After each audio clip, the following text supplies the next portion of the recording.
Hello, everyone. Welcome to today's show with SportsbookReview.com. I am your host, Lee Martin, here to break down the entire main card for this upcoming UFC event in UFC Vegas 27, Rob Font versus Cody Garbrandt.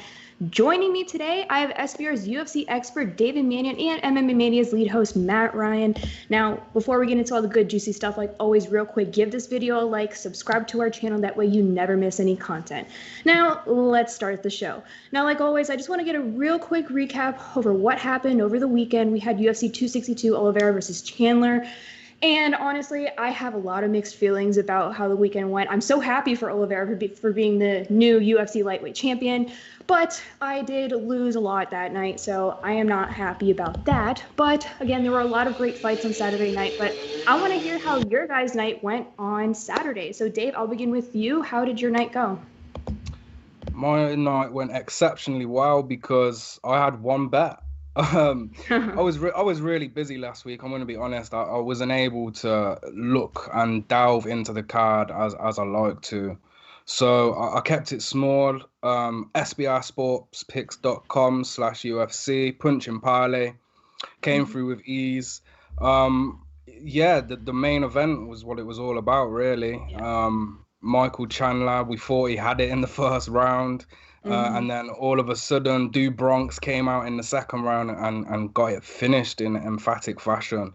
It was a great night, actually, especially for Brazilian fighters. They did well, even though I feel like Viviane Araújo was robbed via Caitlin Chikagian's sound effects. Besides that, it was a great night. And then just to highlight as well, obviously Edson Barboza, the delayed knockout over Shane Burgos was absolutely incredible. Perfect from Edson. A lot of people were doubting Edson as well coming into that matchup. Not me. It was a great matchup, and I'm sure Shane Burgos will bounce back. But I feel like Barboza now, he can get some good matchups from this. But yeah, let's get on to this week. Beautiful. I'm glad you had a great Saturday. Well, how about you, Matt? How did your Saturday night go? It was pretty good. It's so good that I'm building a new wing on my apartment right now. If you hear that outside the window, because Beneil Dariush said what I said he was going to do and beat Tony Ferguson. I'm aligned with Dave. That Chukagian decision was on some BS, and we all know that was on some BS. And tops to Charles Oliveira. Like, me and Lee were in the bag. Definitively in the bag from Michael Chandler. But Charles Oliveira shut us up. Yeah. And during the card on Saturday night, watching it on Combat Culture, watch it back for my reaction, because good Lord, was that a knockout. Shout out to, though, Edson Barboza. He game sharked a human being. He hacked into somebody like it was a PS2 game in 2001 and just hit him with a hard reset. Like, he contra-coded somebody. So shout out to Edson Barboza earning his keep, and Shane Burgos is going to bounce back. He had a great fight up until that point. And I just want to watch that again to just break down how the body and the mind completely just disconnected. It's like me after a first date. He just got ghosted by his own brain. It was impressive, if not a little bit sad. No, that was definitely a great night, and actually potential fight of the night, because that was such a great fight to watch. But yes, I agree with that Chikagian win.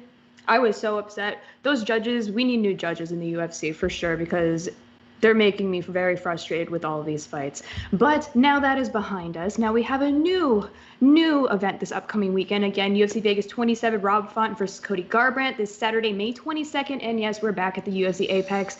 So let's begin our main card breakdown. We'll begin with middleweight Jack Hermansson versus Edman Shahbazyan. Via BetOnline, Hermansson is -150 and Shahbazyan is +130. Dave, I'll begin with you for your breakdown and pick for this first fight. Yeah, it's good to be back. It's good to be breaking down the fights. The Joker, Jack Hermansson versus Edman Shahbazyan. A very interesting match. Hermansson, former Cage Warriors champion, an organization that is close to my heart. It's Irish-owned, the most popular organization in England. He also had a brief stint at Bellator early in his career, but He went 1-1 in America, so he returned to Europe. This guy, he's one of them martial artists. He's been doing it forever. Since age 9, he started Greco-Roman wrestling. And, you know, I have a love for them long life martial artists who have a wrestling base. And a small tenure in Muay Thai that led him on to MMA. And yeah, he's been doing.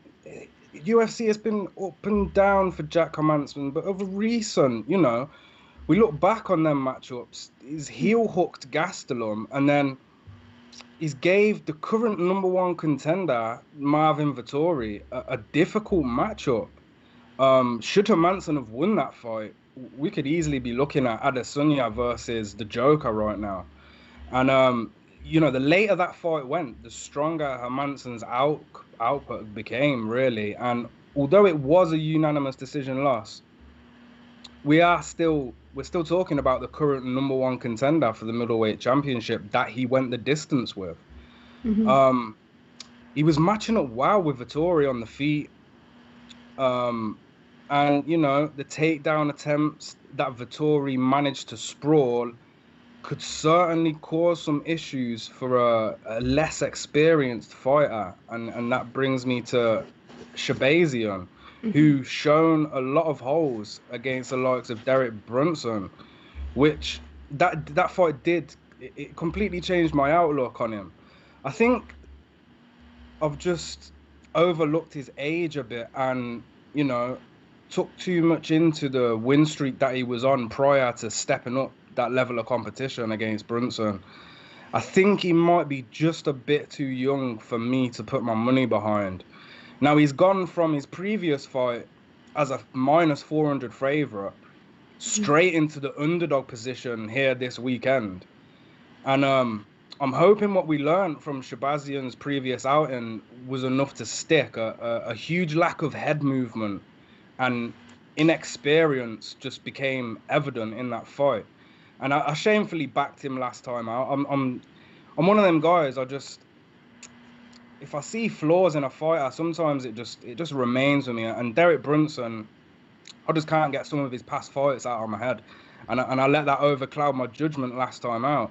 And again, that huge lack of head movement from Shahbazyan, and it's just I'm very wary in this match. Now, Hermansson is very light on his feet for a middleweight, and he made a great account of himself against the current #1 contender. He ate shots from Vettori, including the one that dropped him in the first round.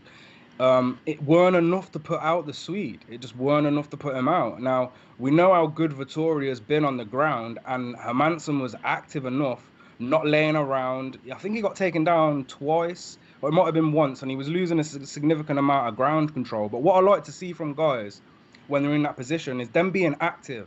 And what I don't like is when guys are just not moving and they're not doing anything to reposition themselves. So, yeah, he just proved he's not willing to just lay there and take a beating. And to be honest, I doubt we'll even witness Shahbazyan welcome the ground game anyway, given that Hermansson he's got a few submissions up his sleeve. We just have to look at the Gastelum fight when he heel hooked him. I think it was the first round. He got that done quick against an experienced guy. So yeah, I just don't think Shahbazyan's gonna give us them lethal shots and drop Hermansson like Vettori did, which I believe is the path to victory for, you know, this Ronda Rousey prodigy. Hermansson's going to use that lead jab, and he's going to hold a similar size discrepancy, which Shahbazyan hasn't had versus the guys that he has knocked out. I can see Hermansson mixing up the strikes and, you know, even using some grappling to take a unanimous decision here. And one thing to add as well, I don't think I'm too keen on Shahbazyan's cardio. I also mentioned, you know, he's 23 years old. I think this is just more of an experience thing here. And I know recently there's been a lot of up-and-coming guys taking out the old folk, but Hermansson's not that old, and he's a good fighter, well-rounded and pretty decent everywhere. So I do lean Jack Hermansson. It is a tough fight to bet on, just strictly because, you know, Shahbazyan, he does have that killer instinct, I guess you could call it. He does have that willingness to want to finish the fight. I'm just not willing to bet on him in this position. Okay. All right. Well, how about you, Matt? Do you have a different pick for this first fight? Taking a look at both of these fighters, Hermansson 1-2 in his last 3 fights, but as Dave said, it's against Marvin Vettori, the #1 contender for the middleweight title.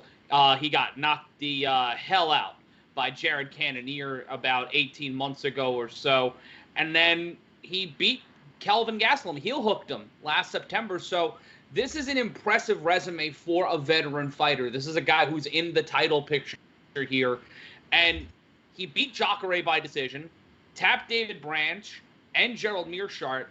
He has no tendency in terms of like victory. Like you see a lot of fighters who have a semblance of rhythm, where it's kind of a pattern where they alternate between different forms of victory. But there is no real pattern with Jack Hermansson. He's knocked out 11, so he's got that power. And if I'm Edman Shahbazyan's team, I am making sure he lives his life on a swivel. Not just in the octagon, not just in training. His entire life needs to be about head movement, about 180 degrees every single time. And the deeper that Shahbazyan goes into the fights are big question marks. Because that fight against Brunson, he got clip-clopped in the 3rd round. And that was the deepest he's gone, with the exception of the one decision fight he went to, which was a split decision against Darren Stewart in his UFC debut back in 2019. So the deeper he goes into these fights, the rougher it is for him. And it's, it's youth, it's inexperience. It could be the gas tank. There's a lot of different things that play into a situation like that. But outside of those 2 third-round fights, his fight time is an approximate average of 91 seconds. That's his average fight time with those 2 third-round fights excluded, because those are the only times he's gotten past, let alone the 2nd round, past the 1st round. So Shahbazyan, if he's able to keep pressure, it's in the apex, so the baby cage is there. So there is that ability for him to pressure and try to gauge Hermansson and try to throttle him early. But he's a Ronda Rousey prodigy, a Ronda Rousey prospect, so the wrestling, the ground game should be there, but much like we saw with later Ronda fights, he likes to stick to standing. He's knocked out 9 of his opponents. He's only submitted 1, and he's gone to a decision once. I'm going to go with the favorite here, but this is a stay away for me unless there's a parlay, and I really would like the under in this fight. If I'm looking at Shahbazyan and I'm looking to lay something down, I would look at the under, but in every other situation, I'm going with Hermansson, and I'm pushing the over. All right. Well, that's beautiful. Yeah, I was leading Jack Hermansson for this fight, but the more I looked into it, the more I was just like, I'm just not even going to touch this fight. But if you guys do want to touch it, again, via Bet Online, Jack Hermansson is -150 and Edman Shahbazyan is +130. Let's move on to the next fight. We have flyweight David Dvorak versus Raulian Paiva. Via Bet Online, Dvorak is -136 and Paiva is +116. Matt, I'll begin with you this time for your breakdown and pick for this next fight. To quote Alice in Chains, I stay away. This is a fight for me where you've got more questions than answers. David Dvorak, this is his 3rd UFC fight. The last 2 were unanimous decision wins against Jordan Espinoza and Bruno Silva. The last time he lost a fight was in 2012.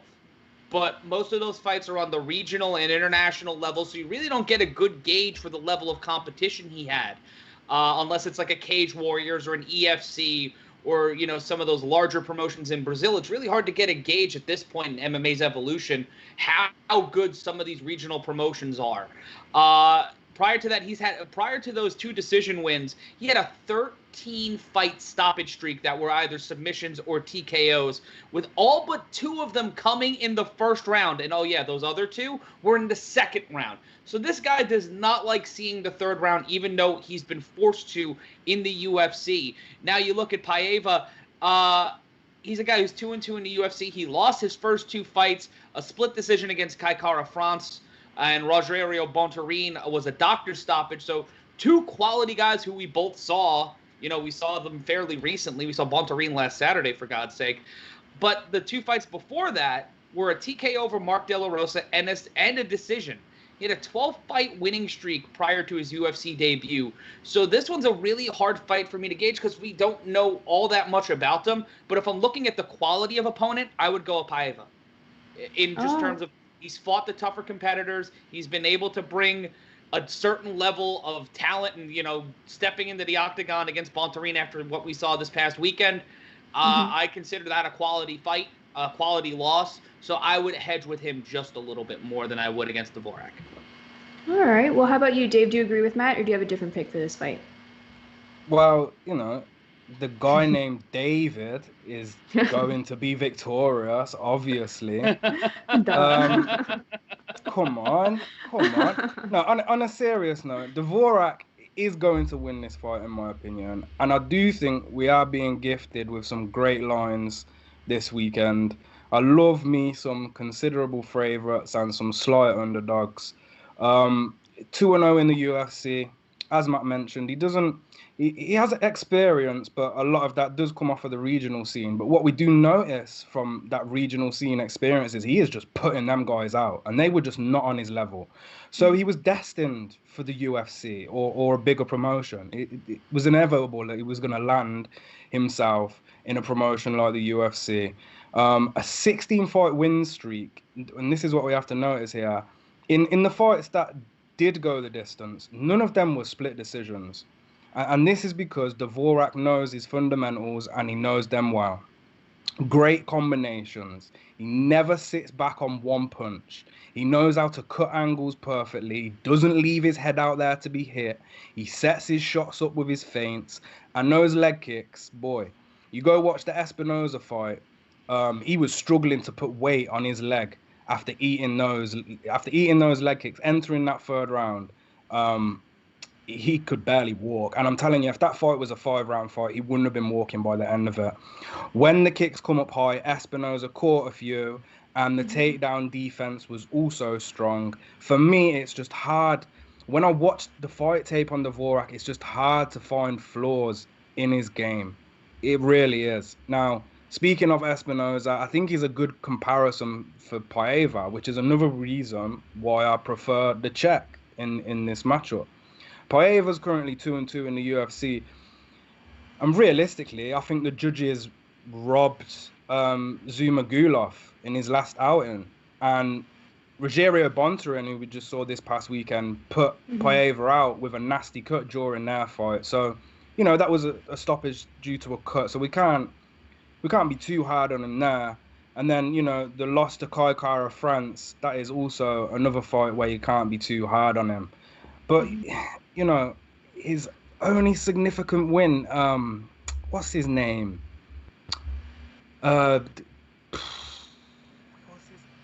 Jesus, it's gone out my head. Matt De La Rosa, that's it. Matt De La Rosa, okay? His only significant win is against a guy who's 1-5 in his last 6 fights. And I'm not even sure if he's still with the company, because after a record like that, you don't usually stick around for long. Look, by no means am I calling Paiva a bum here. He's going to be the bigger man for one in size. The reach is pretty equal though, so don't be too fooled by that. I just don't think he's active enough with his output, and he's got a little BJJ that he's got in his back pocket, but I don't think that's going to come into play with that strong defensive structure that Dvorak has. And Dvorak is also a really good grappler. So I wouldn't be surprised if Paiva was taking some sort of advantage on the feet, that Dvorak just takes this one to the mats. Now, being a smaller man, I can see that lower center of gravity coming into play with those calf kicks that Espinoza had them issues with. Paiva's going to need to be checking them kicks from the get-go, but that's easier said than done with the lightning speed that these flyweights deliver in that octagon. And when we look at Paiva versus Rogerio Bontorin is not that fast, and Paiva was struggling to keep up with him. So that is a worry for me, especially with the speed of Dvorak. And also, it's hard to check those leg kicks when you have no idea which one is coming. Outside leg kick, inside leg kick, and then up top with the combinations. And, there's a funny fact as well. David is a former professional chess player. And that makes complete sense to me, given his attitude in the octagon. He really knows how to lay out a fight plan. I love his chances this weekend, and at that price, I do actually think he's a steal. I think you could bet him straight if you wanted to. I think 1.6 unit will return a unit.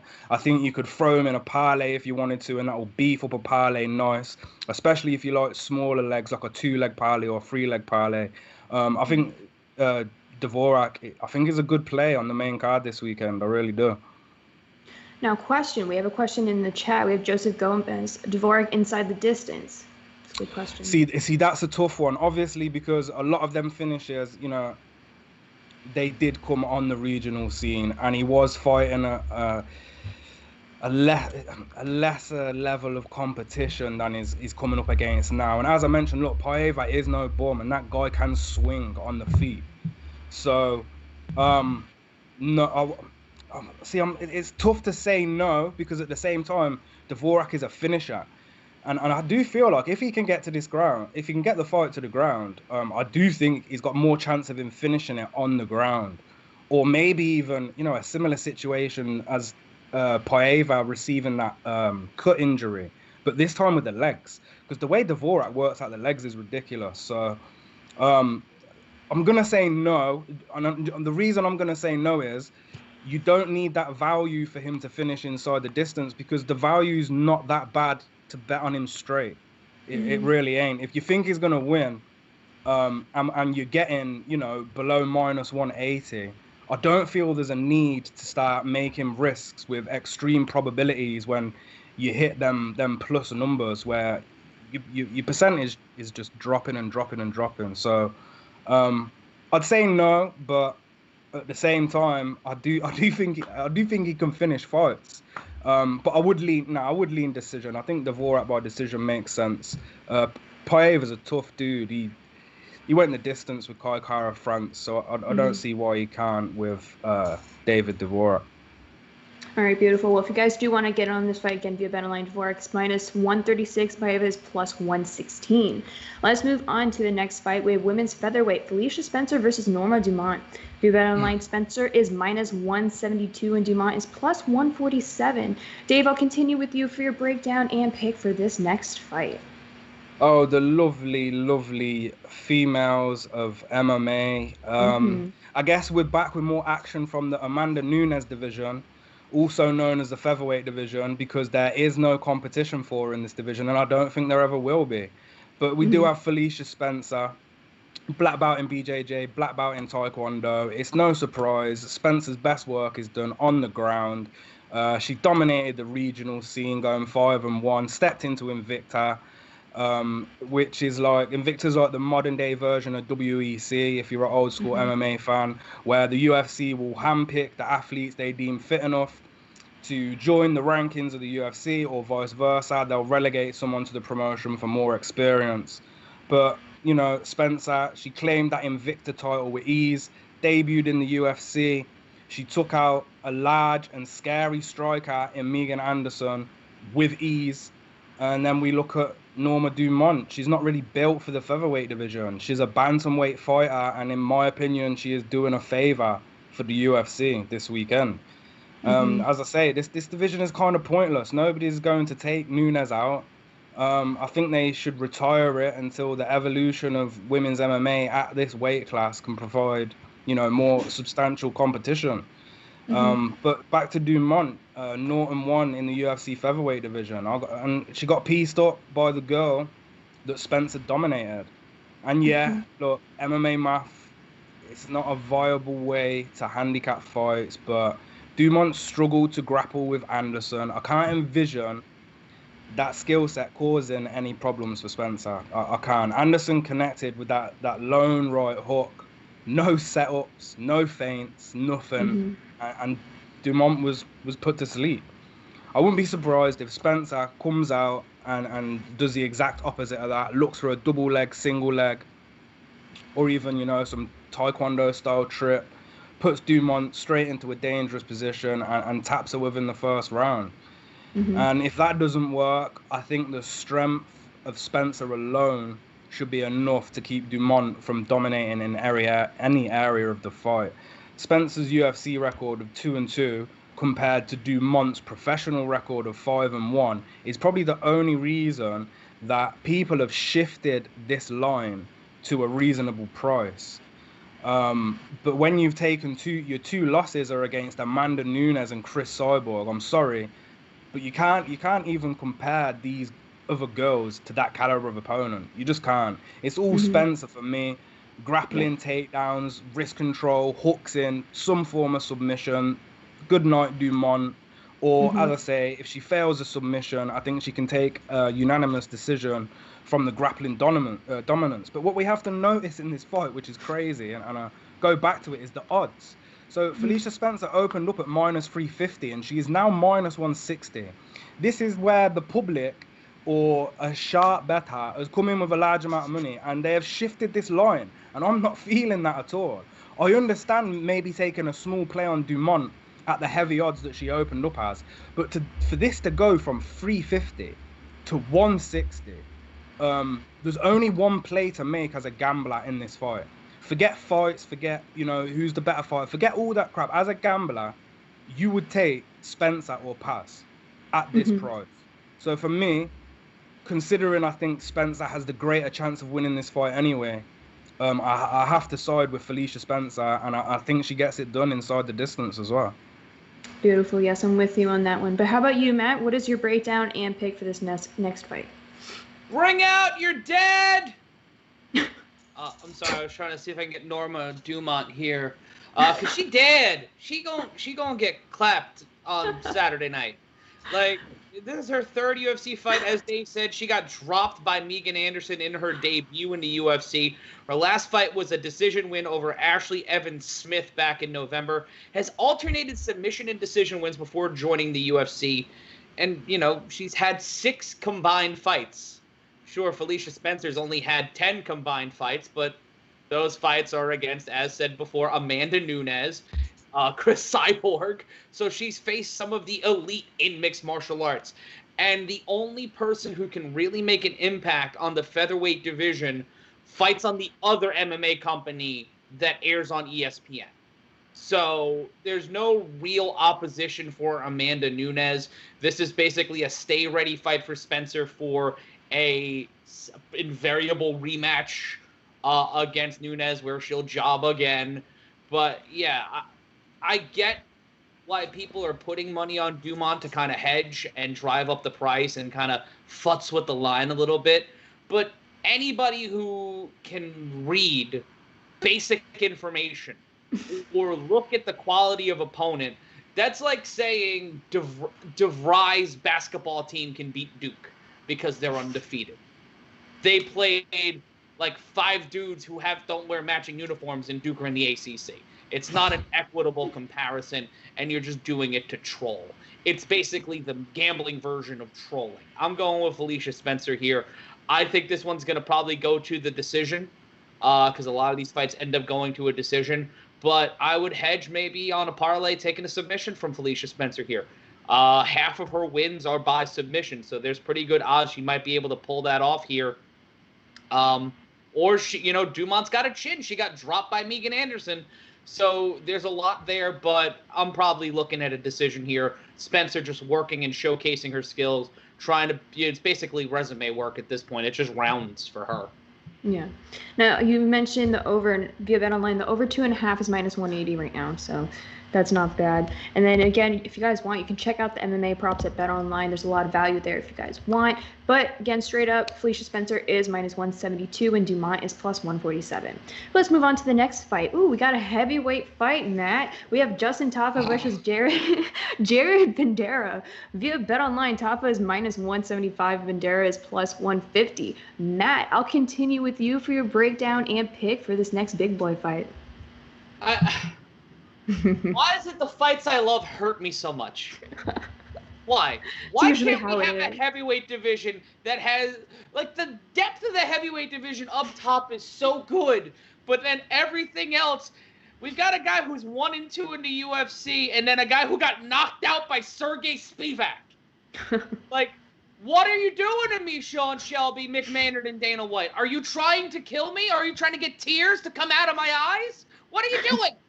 But to be serious for a moment, Justin Tafa, he's got a legit pedigree. His grandfather was a national champion. His brother fought for Glory Kickboxing. He's an ex-rugby player. So we know that he can take a hit and keep on moving. But he's been knocked out once, decisioned once. And that was Jorgen De Castro who knocked him out, and we saw what happened to him against Greg Hardy. We've seen a whole bunch of weird kerfuffles. Like the heavyweight division right now may be the weirdest division in all of MMA, especially in the UFC, because there's so many question marks above the top 5.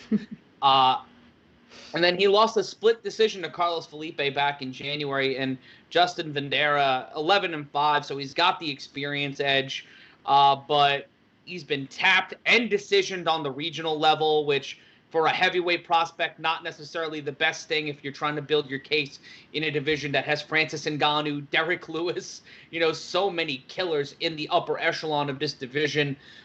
This feels like a very early 2000s UFC heavyweight division fight, the pre-Brock Lesnar days, right before Randy Couture came in and saved a division. It's a weird one for me. I'm staying away from this fight, but if you're going to make a pick or you feel like you need to kind of get a little action on this fight, I would go with Tafa because he's got hands and he's got lineage. And a guy who gets knocked out by Sergey Spivak, I can't put money on you. I just can't. I legally cannot do that. All right. Well, how about you, Dave? Do you have a different pick for this fight?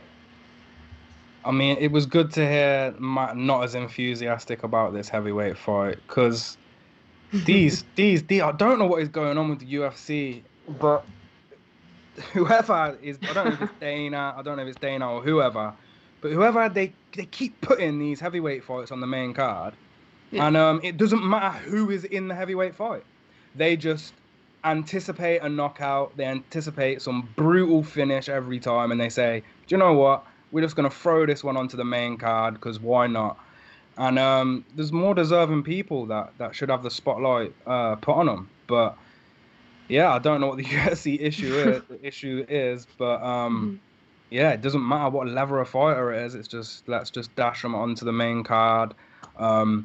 Always seem to find some disgraceful heavyweight matchmaking on these main cards lately. So we're just getting used to it, really. But Matt made a good point. Don't bet on this fight. Look at the line. Just look at the line. I mean, oh my God.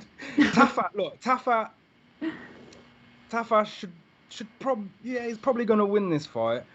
With that said, he also hasn't proved to be no world beater. The line is heading in a disgusting way, and usually I'd say take the under, but I cannot even trust that to happen with these two fighters. Yeah. Double J, Justin and Jared. Jared, to put it in a nice way, the nicest way possible, is completely awful. He's not UFC caliber. His pampered professional record is against some of the worst heavyweights in the country. And then he got his shot on Dana White Contender Series where he finished a guy called Harry Hunsucker. Who? That's name. That's an MMA name right there. It's either that he played for the Philadelphia Athletics in 1865. Exactly. Harry Hunsucker got put on Dana White Contender Series because of his name. Look, I don't know what to say about this fight. Jared's got, he's got fight-ending power shots, but which heavyweight doesn't at this stage in the UFC? At least Justin Tafa provides a fight IQ where we can work with it a little bit. The problem for Tafa is going to be his experience. Obviously, 4-2, 6 professional fights. But even through his short professional MMA career, he's still fought a much higher level of competition compared to our friend Jared here. His previous outing against Carlos Felipe, that fight could have gone either way. It was an extremely close split decision loss. And look, really, we've got Mark Hunt's spirit animal fighting in the UFC right now. I'm taking that knowledge that he's taken from Mark Hunt, and I'm running with it. He's got Mark Hunt in his corner. That's the reason why I'm picking him. But am I going to bet this fight? No, I'm not. I'm not even going to look at the unders. I don't care for that. If anything, you're probably getting some value on the over 1.5. And to add, Tafa, he has shown ability to use the cage. control the fight in other areas besides standing and banging, which a lot of heavyweights like to do. This is something that could easily be utilized against a guy like Jared Vanderaa. I don't even know how you say his name. It could definitely become useful if them shots from Jared start to land, but I don't even think they will. As I said, you got a experienced boxer and striker, former UFC heavyweight top 10 in Mark Hunt in your corner, then that's enough for me against a guy in Jared who has just fought a bunch of absolute nobodies. So yeah, I'll pick Justin Tafa very hesitantly, and I would advise people not to bet on this. Don't be fooled by the line. People see lines and they go, "Ooh, let me put that in a parlay." No, don't bother. Don't bother. It could ruin your night because Jared could come out and spark him. So, yeah, I'd just stay off this fight, and hopefully someone does get sparked, so at least we get some entertainment out of it. Because if this goes a distance, boy, it's gonna be ugly. Yeah, exactly. Now, if you guys do want to get on this fight via BetOnline, Justin Tafa is -175 and Jared Vanderaa is +150. Now let's move on to the co-main. We have women's strawweight, and I butcher her name every time I say it, but Xiaonan versus Carla Esparza, the former first women's UFC strawweight champion. I'm thinking about last weekend, but yes, strawweight champion. Now via BetOnline, we have Esparza +100 and Jan -120. Dave, I'll continue with you for your breakdown and pick for the co-main. Yeah, you did not butcher the name. That was perfect, I believe. I mean, you know, herself, her family, they probably pronounce it completely different to us, but you know, Jan Xiaonan versus Carla Esparza. I'm looking forward to this fight. I can't lie. Yeah, me too. We've got two dedicated martial artists in Carla and Jan from two different backgrounds. Jan originates from the art of sanda, which is used in the Chinese military to teach their soldiers combat.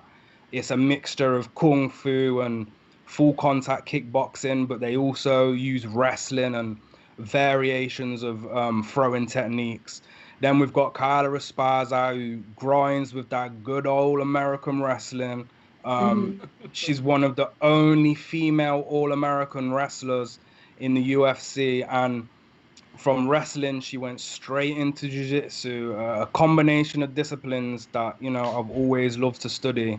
And when you combine them two, it can cause some serious problems. But Esparza, she is already a decorated athlete in this sport, former Invicta champion, first ever women's strawweight champion from an unforgettable time when the first ever Ultimate Fighter show that was solely focused on the ladies, and the first Ultimate Fighter show that determined a champion was going to be crowned, and that was Carla. And I'll never forget, she didn't hold on to that bout. She lost it quick, but she still put her name out there. And how did she do that? Through her wrestling. If you want to go back, I can't remember which season it was. I think it might have been 19 or season 20 of Tough. It was all wrestling for Carla. She won that whole thing with her wrestling. Now, let's bring it, you know, to a more recent time. Carla is still as fierce as she has ever been. Those wrestling chops aren't going to disappear. And money. Carla has been money.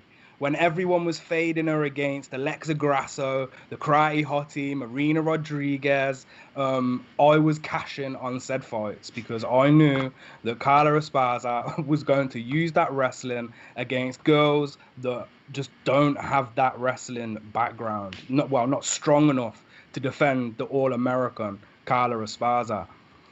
Now, with that said, they were split decisions, a few of them fights, based off her wrestling output. And the last person to defeat Esparza was Tatiana Suarez. And that's no shame, because this is a girl who I think is the elite of this division and will one day be champion. She made Carla Esparza look simple. So I miss Tatiana Suarez. I think she's dealing with an injury. But when she comes back, this division best watch out because she is a problem. But her opponent, Yan, is one fight short of defeating a whole bunch of talented fighters. She's had no easy route to the recognition that she's getting, and I still feel like she's being underrated. Angela Hill, she was dominant against a well-rounded fighter in Hill. Karolina Kovacevic, nearly butchered that. She was dominant over a striking-based athlete in Karolina. And then, obviously, Claudia Gadelha, she was dominant over an extremely talented ground specialist. And this brings me back to her upbringing through martial arts. She has truly devoted and truly evolved through all aspects of this fight game. And for this camp, she has also been training with Team Alpha Male, which can only work wonders for her already top-notch MMA skill set. So if you haven't kind of sussed out where I'm going already, I am going to side with Yan. And although Carla has been money, and we're now seeing money coming in on Esparza, that's great for us. I'm elated. We can get near even money odds on a girl who has been solid in the cage for 11 fights straight. One sole loss, which came in 2010, and I think she possesses the takedown defense and the striking offense that will give her the nod from the judges. I have little doubt that she is going to lose this fight to a girl in Carla that is going to be looking for those takedowns. She is going to be shooting, spamming them takedowns, and if she doesn't get them, which I don't think she will, I think she may get one or two across the 15 minutes, because that's another thing. I do see this fight going the distance. But she's not going to have enough to keep Yan there. And when Yan is on the feet, she is going to piece Carla up. And we saw Carla, her striking has evolved, and she's not as bad as she used to be on the feet. But as we saw in that Marina Rodriguez fight, she was lucky to escape a knockout there. And without that wrestling, she would have got knocked out. That's for sure. And if you put Marina Rodriguez and Carla Esparza next to each other after that fight and said, who won this fight?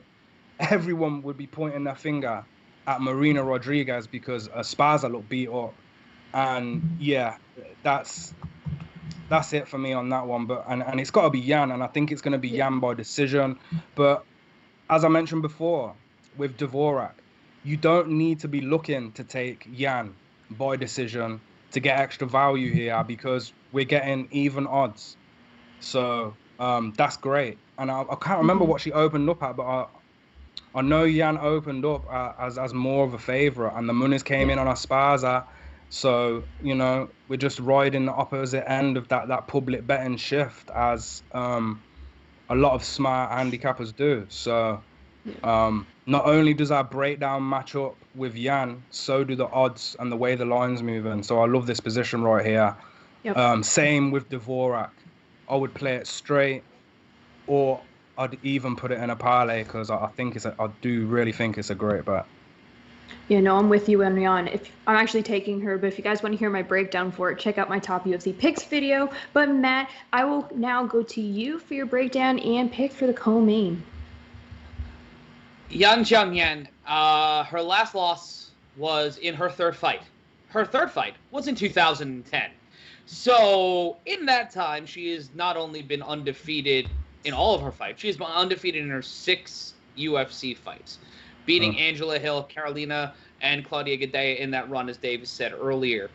The thing that is interesting to me is the Claudia Gadelha fight, because she got a unanimous decision against Claudia Gadelha, while Carla Esparza had to get a split decision. She lost to Gadelha by a split decision.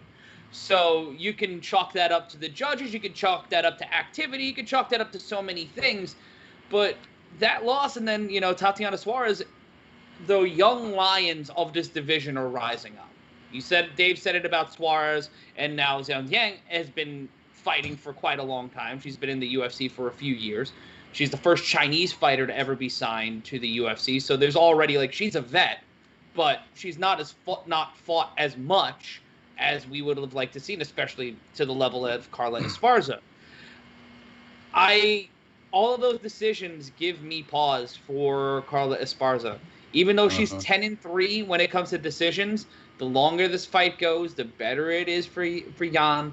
I'm putting it on Jan. I think Jan's going to get the win. Carla Esparza has a shot to get a win here, but if you're looking at this, take the over, go for a decision, throw that in a parlay. This as a straight-up, it's a very hard fight to pick because you don't want to fade Carla Esparza. As Lee said, she is the first ever UFC strawweight champion, and she beat Rose Namajunas to do it. So that's Rose Namajunas a few years ago before Thug Rose was Thug Rose. But, you know, that loss to Joanna, even though it's many moons ago, in her first title defense, could be something that haunts her and gives you a playbook on how to beat her. And with Jan's background in that specialty combat style, in that, you know, hybrid mix that the Chinese army uses to train its military, that gives you pause. It's like, oh, cool. So she's got military-grade hardware in her? Ah, fun. I bet. Cool. That's something I can train around. But I'm going with Jan in this one. I think it's going to be a close and contentious fight. It's probably going to be fight of the night out of anything else we see, because there's two high-level mixed martial artists beating the pee out of each other in front of God and everybody. So this is going to be a great fight, but I've got to go with Jan here, and she goes to 11-1. 14-1 in her pro career. Beautiful. Now, if you guys do want to get in on this via Bet Online, Jan is -120 and Esparza's +100. Now let's move on to the main event. We have bantamweight Rob Font versus Cody Garbrandt, aka the former bantamweight champion, via Bet Online. Now, I know Cody Garbrandt opened up as the dog in this, and now both Font and Garbrandt are -110 right now. So, Matt, I will continue with you for your breakdown and pick for the main event. So Rob Font has beaten Marlon Moraes, Ricky Simon, and Sergio Pettis in his last 3 fights. Cody Garbrandt has had, as I have in my notes here, a depressing 3-fight losing streak end with a knockout of Rafael Asunciao back in June. But let's talk about those 3 losses. One was a knockout to Pedro Munoz that surprised everybody, but really shouldn't have been surprising because of the depression that Garbrandt had to go through, losing to TJ Dillashaw twice. But that was a TJ Dillashaw who was on the vitamins, and now that he's off the vitamins, it's anybody's guess what the hell's going to happen. This is a guy, Cody Garbrandt, who was gassed up by everybody in MMA, including myself, because this guy started out 11-0. He's a pretty man who does violent things. He's going to be popular in the UFC. So he's got a knockout win over a common opponent in Thomas Almeida. So that's a big thing. But then you look at Rob Font, BJJ black belt, grew up in Massachusetts, so already you know he's had a broken bottle and 6 concussions go across his face, neck, and chest. That knockout power, man. He's knocked out 8 opponents. Garbrandt's only been to a decision twice. This one's hard for me. I want to fade Cody Garbrandt. I do, just because there's so many questions about his mental preparedness. You know, we saw that in the loss to Munoz, but he did beat a quality opponent in Asunciao. I'm going with Garbrandt here, just because off a resume, going off of who he was and who he can be. He's still young. He's still got a lot in this, this division, this bantamweight division is still fairly wide open. There's a lot of opportunities for Garbrandt to make another run. And Rob Font, he's a talented dude. And Marlon Moraes ain't a bad win, but you have to go to a decision against Sergio Pettis and Ricky Simon. Pettis doesn't even work here anymore. So you look at it like that. You look at it a little pragmatically. Font's got a lot of upside, but I have to go with the former champion here. It's hard to go against the former champion in a fight like this. I'm with you. I'm definitely backing Cody Garbrandt in this one. For me, it's his speed. It's so hard finding someone that is quicker than Cody Garbrandt that also has that power in his fist. But also, I want to hear from Dave what your breakdown and pick is for the main event. Yeah, so this is tough. And, I covered the main event a week ahead, and I did give out the plus money on Cody Garbrandt. Boxing-based, Rob Font. Boxing-based Cody Garbrandt. So this is going to be a boxing match, in my opinion. Now, Font has had his setbacks. He often becomes stuck against grappling fighters. But with that said, he's avoided defeat since 2018. And as Matt said, he's on a 3-fight win streak.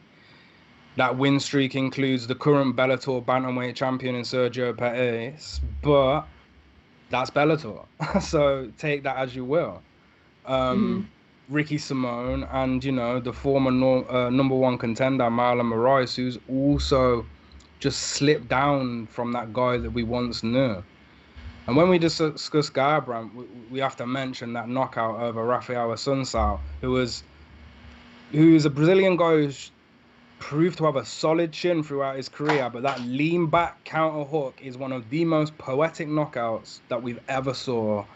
And it put Garbrandt, who hadn't collected a win for 3 years, back in that win column. Now, this fight is tough to predict. And I actually recently gave the over 1.5 rounds on one of my articles. And for this reason, both men are going to respect each other's finishing ability. I anticipate a lot of reading each other during that first round. And most notably, when talking about Garbrandt's skills, it's that speed and the power of Garbrandt. This has always been an issue for those facing against him. The more technical fighters realized that he was a very eager fighter, and they were able to capitalize. But after watching the cool, calm, collective version of Garbrandt versus Assunção,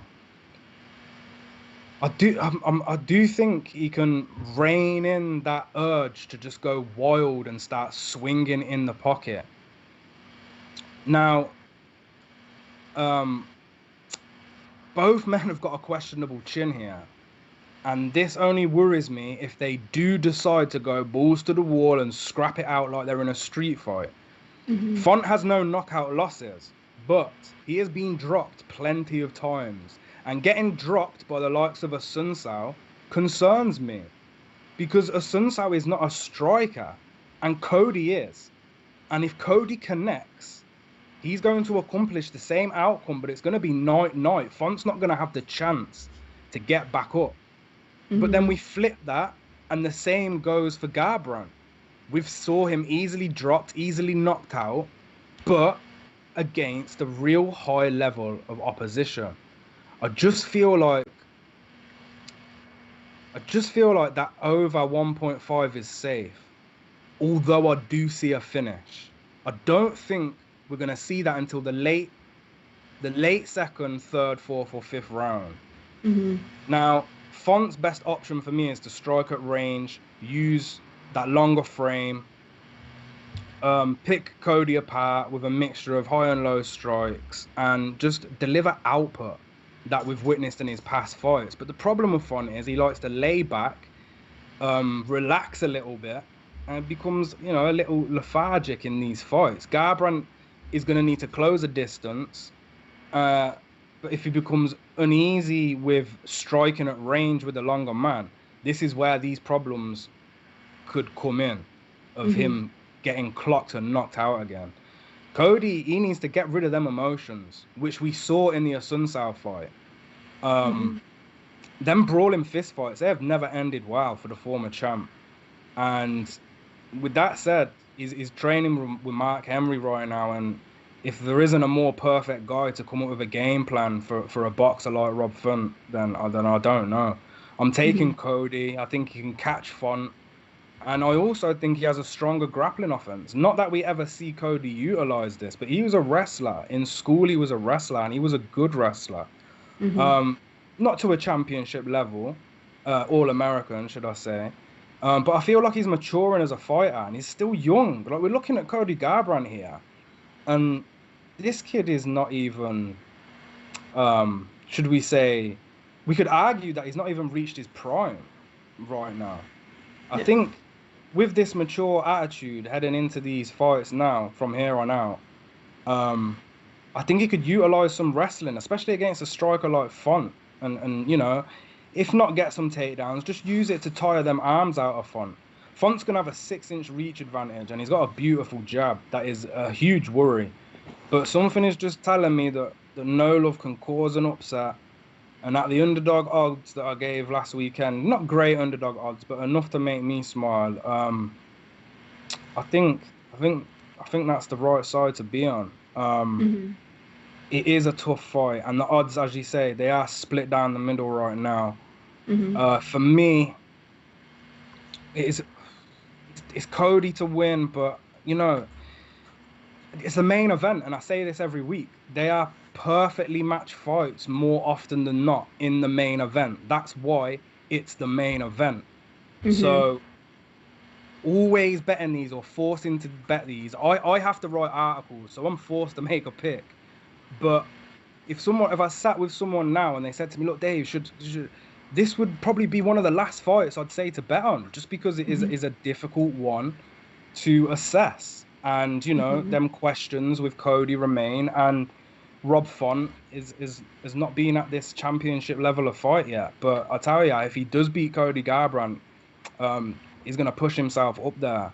And likewise, if Garbrandt wins, he's going to get himself maybe not back into the title picture, but one fight shy of another shot at gold. Yep. Now, briefly, real quick, because we are running out of time, would you take this fight inside the distance or to go the distance? Well, as I said, I gave the over 1.5 in one of my articles because it was at -170, which I thought was great for bantamweight fighters. I do understand that they both have knockout power, but what I believe is that their boxing is going to make either of them hesitant. So yeah, I would say not inside the distance across the 5, but I wouldn't be touching any under 2.5 or under 1.5. Just because I think there'll be a significant amount of time where these guys are going to be attempting to read each other and understand what each fighter is trying to play out. All right, well, beautiful. Now let's get in. That was our main card breakdown. Now let's just briefly get into our prelims. Now, I'll start with you, Dave, again. Is there a prelim fight that you're looking out for? Do you know what I do? I like this card as a whole. It's a pretty good card. Obviously, the return of Damir Ismagulov. He is heavily juiced, but he is heavily juiced for a reason. He was tipped as being a top 10, top 5 lightweight before his injury. That I think it's been 2 years now. He's fighting a guy in Rafael Alves who he's got one round in him. I feel he's got 5 minutes, and Damir is just so well-rounded and so talented. There's no way I can envision Alves coming out and putting a stop to that. So Ismagulov is strong for your parlays. And also, if you want a dog, sorry, not a dog. Well, it's kind of evens. I see everyone's running to Claudio Silva, thinking that he's going to take out Court McGee. But personally, I think this is a good stylistic match for Court McGee. I know he's on like a 3 or 4 fight losing streak, but he's fighting a guy in Claudio Silva. He's 38 years old. And is just as past it as Court McGee is. So yeah, take what you will from that. But I think the main fight we want to watch is the first fight of the night, and that's the return of Damir Ismagulov. Yep. Well, how about you, Matt? Is there a top prelim fight that you're looking out for on Saturday night? I got to go with the other big guy fight. I got to go with Ben Rothwell versus Chris Barnett. Because it's Ben Rothwell fighting in 2021. Dana, Mick Maynard, and Sean Shelby. Let me book. I don't want to book the whole heavyweight division. Just let me book the bottom, from number 11 down, up until then. Just let me do what I want with it. Just give me 1 to 2 freak fights a month. We'll try to get the prelim ratings up. Maybe give them some gimmicks. Can they fight in masks underneath the unified rules of MMA? We'll figure that part out later. But give me a call. Follow me on Twitter. I'm Ryan Consultant. We'll get it done. Hit me up on the DM. No, I was hoping you'd bring up that fight because I'm not going to bet it, but Ben Rothwell, this fight has been moved so many times and I love watching him fight. And now Chris Barnett, he is a great guy to watch. So I'm really looking forward to this prelim fight, but those odds, Ben Rothwell is -300 and Chris Barnett is +250. So there are those odds, but now let's wrap up the show. I just want to finish off with our lock on the card. And Dave, I'll begin with you. I know you hate when I ask for your lock, but your lock on the card for Saturday night. I hate the word, I hate the term, I hate what it stands for, because usually the lock on a MMA card is a real juiced favorite, and that's right. Damir Ismagulov is the lock for me on this card. But if you want something that has good odds, that I feel has a strong chance of winning, I like to call them key plays, because we have the key to opening the lock, and for me that's going to be Yan. I think Carla's win streak's up right now. Them split decisions, that's not going to work against a girl in Yan who has never had a split decision fight. When she wins her decisions, they are unanimous. And I think we're going to see the attention of Chinese MMA turn from Weili Zhang to Yan this weekend. So yeah, Ismagulov and Yan. And look, I wouldn't even argue putting that in a parlay either. Okay. Well, I'll just read the Ismagulov odds, and he is minus 550 right now. So that's good for a parlay. But how about you, Matt? What is your lock on the card? It's Felicia Spencer. Come on now. What are we doing? What are we fooling ourselves with here? Like, no, her opponent seems like a nice person, nice girl, nice family. But for the love of Batman, like, this is. You might as well have her already be in the octagon. She's an already in the octagon competitor, to borrow a wrestling parlance. She's the Duke of Dorchester, and she's about to face Hulk Hogan. Maybe not Hulk Hogan, but maybe, like, post-heel turn Shawn Michaels. Like 92 Shawn Michaels, in and around there. It's like the Las Vegas Raiders taking on DeVry. Going back to the DeVry thing, mainly because I'm fading those schools you see that have commercials during the Jerry Springer show, just because it's that time of the day. But yeah, like, come on, son, come on. What are we doing here? No, so my lock, I've been all over Yan. So Dave, the fact that you said Yan is your potential lock, that makes me even more confident. So I am happy with that now. But yes, that is all that we have for our show. We went over the main card for UFC Vegas 27. We dabbled into the prelims and gave our potential lock on the cards. Now, if you guys aren't following guys on Twitter, give them a follow. You can follow Matt Ryan at Ryan Consulting. You can follow Dave at _. While you're at it, just give SBR a follow at SBR Sports Picks. And if you want to find all of Dave's articles and the rest of SBR's UFC Experts articles, just go to sbrpicks.com /UFC. Now, I wish you all the best of luck. I'll see you next week.